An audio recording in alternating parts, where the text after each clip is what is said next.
Good morning. Welcome to Houston's Morning Show. I'm Denise Middleton in for Melissa. Glad to have you with us. Glad to have you here. I'm DeLon Dillard here on Friday, the 13th, actually. Yes, it is. We're not worried about that. We're right, covered. No. Hey, we're covered. That's all right. No bad luck here. Let's go ahead and check in with Alan. Weeks away from learning the final fate of a dozen Houston ISD schools. The district announced the proposed move in a meeting yesterday, and this morning, Jade Fleury joins us live. She's outside Fleming Middle School. It's in 5th Ward. It is one of the schools impacted under this proposal. And Jade, we're talking about 12 in total? Yeah, DeLon, Denise, Fleming Middle School here is one of 12 schools that HISD is considering to close or consolidate come next school year. And all of this was announced during yesterday's school board meeting. No final decision has been made. The school board is expected to vote on the proposal February 26th. Reporting from Northeast Houston, Jade Fleury, Fox 26 News. Okay. Time for some sports news this morning. The Houston Texans are calling a new huddle in Cypress. That's right. This morning, Fox 26's Kogo Dominguez is looking at the plans for the all-new Toro district in Bridgeland. That's Northwest Harris County. That includes a global headquarters and a training complex for the Texans. It's Friday. The weekend's finally here. How you feeling on this Friday? Blessed. Yes, and highly favored. That's right.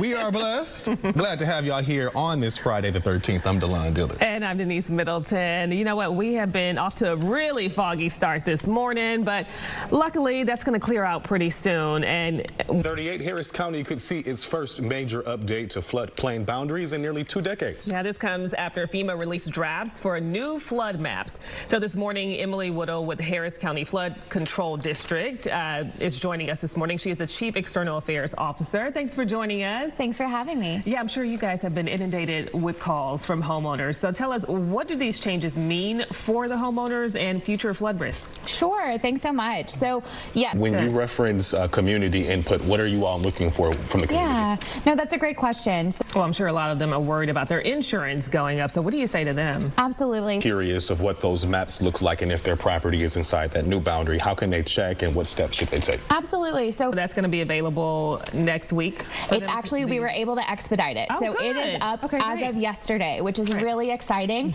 We've got it on our homepage, on all of our socials, and we'll keep pushing it out for folks. Okay. And you also have some webinars coming up as well? That's correct. Questions. What type of questions can your employees answer if someone wants to call you? Yeah, absolutely. Everything.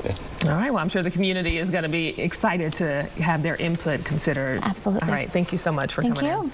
7:43. There's still much more news coming up here on Houston's Morning Show. Yeah, that includes our Ruben Dominguez. All right, National Donor Day is tomorrow, and it's a time to educate the community about organ donation and recognize organ donors. So joining us now is kidney recipient Lance Hubbard, his kidney donor and dad, Broderick Hubbard, and Texas Children's kidney transplant physician, Dr. Tal Galvin. Good morning. Thanks so much for joining us. Good morning. Yes, ma'am. So, Lance, tell us about the first time you found out that you needed a kidney. Very first time I even found out I had kidney failure, period, it was when I was 5. What was that experience like, getting that kidney transplant from your dad? It was very, it's like it showed me how much my dad really cared and loved me. Like 44 lives this year. Talk about the importance of organ donation for those who may be a little hesitant. Well, organ donation is important because of life. Just curious to know for you. More so going through the testing, trying to figure out how, here we are. Definitely worth it for sure. So, doctor, tell us how people can become an organ donor. Well, the first thing you should do is probably talk to your family. Just let them know your wishes if you want to donate a kidney. Awesome. Well, thanks so much for coming in and sharing your story. I'm glad there was a happy ending. Yes, ma'am. Yes, ma'am. All right, thank you. Well, a growing trend is raising eyebrows. Teenagers turning to Botox. What was once considered a cosmetic treatment for adults is now gaining popularity with younger patients. So Dr. Mirwat Sami is an oculoplastic surgeon at Houston Oculofacial, joining us this morning to talk more about this. Are you really seeing a lot of teens asking for preventative Botox, and what does that even mean for them? Denise, thank you so much for having me here today. So, well, is it actually safe for them, and would there be, a medical reason for them to get it?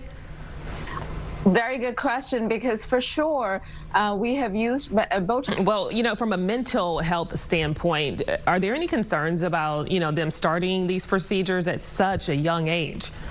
100%, because now we're talking not about informed consent, but influence. chance that people can develop tolerance to Botox, so that they might not be able to use it for as much longer. They might develop some tolerance and resistance to it at a later phase in life. So that would take away from their long-term use of Botox at a time when it really matters. And that's something I try to explain to patients as well.